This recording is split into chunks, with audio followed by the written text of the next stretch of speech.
이 조합 방식, 신탁 방식이 최근에 계속 충돌이 나고 있는데, 그러니까 결국은 사업을 누가 주인냐의 결정권입니다. 그래서 신탁 방식에서는 신탁이 사업 시행자이지만 주민 정사위원회, 정비사업위원회를 만들고 시행위원회를 만들어서 주민의 대표권을 확보한다 라고 많이 얘기를 합니다. 근데 제가 지금 현재 정비업을 하고 있습니다. 저희 현장에도 신탁 방식이 많이 있고요, 조합 방식도 많이 있는데, 제가 목동에 가가지고 신탁 방식 많이 해보니 그것은 아니다 라고 해서 조합 방식 설명을 하면서 결국은 최근에 계속 신탁 포지대가 사실은 중단이 됐습니다.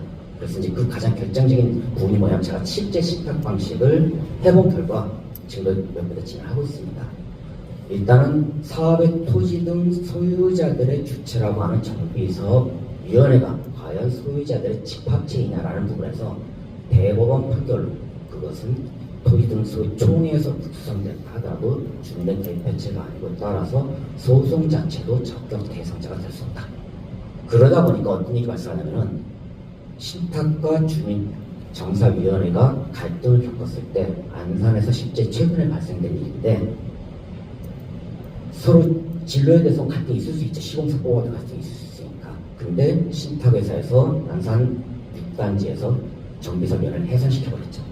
그리고는 그때 이제 실토를 한 거예요. 정비사업위원회는 임의단체다, 없어도 된다 라고 해서 실제 해산한 채를 가고 있습니다. 또 하나, 시행규정은 조합의 정관인 우리 내부 규범입니다.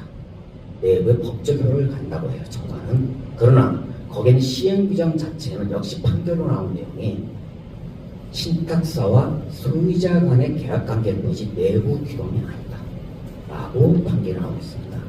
그 얘기는 뭐냐면은, 단순히 신탁 수수료를 100억을 주네 200억을 주네, 그만큼의 역할을 한다면 100억이 아니라 1000억을 줄 수도 있는 것이죠. 시공사가 정비사업이 차지하는 비중이 워낙 크기 때문에 전체 사업의 70% 비중을 차지하면서 역할을 하듯이, 그러나 더 가장 중요한 부분은 이 사업에 대한 결정 권한을 누가 가져가냐입니다. 그랬을 때 사업의 아까 안산의 갈등처럼 내부에 충분히 있을 수 있는 갈등 관계가 발생했을 때, 당신들은 사실 임의단체가 해산시켰다고 했을 때 어느 누구도 막을 수 없다는 거. 그리고 조합이 비리를 저지르면, 아까 조지 마셨는데요, 조합이 비리를 저지르면은 우리가 조합을 운영하면서 조합원들이 해임 발의합니다. 그리고 총회 소집 요구를 하고, 총회를 소집해주지 않으면은 발의자 대표가 구청 승인 가서 총회를 해요. 그러나 정비사업위원회 주민대표회의는, 전체 회의는 토지 등 소유자에게 총회 소집 권한이 없습니다. 오로지 신탁사에게 발의만 가능합니다. 신탁사가 열지 않을 경우에는 불가합니다. 그럼 다시 말해서 이 사업의 권한을 왜 우리가 그 많은 우리 정보몽땅이라고 있죠. 서울시 재개발 정책 모든 현황 모아놓은 서울시 홈페이지인데, 거기에 현재 재개발 재건축 조합이 540여 개입니다. 돌아가는 데가 추진부터 해산 전까지. 그 가운데 왜 신탁이 불과 3%에 불과한가 하는 부분은 2016년에 법이 개정돼서 짧은 시기도 아니에요. 거의 만 8년 지납니다.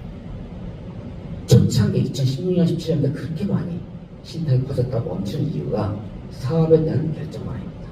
그리고 또 하나, 조합은 조합원 총회에서 임원의 선출권과 모든 조합원의 비용 부담과 관련된 부분에 대해서는 총회에서 결정합니다.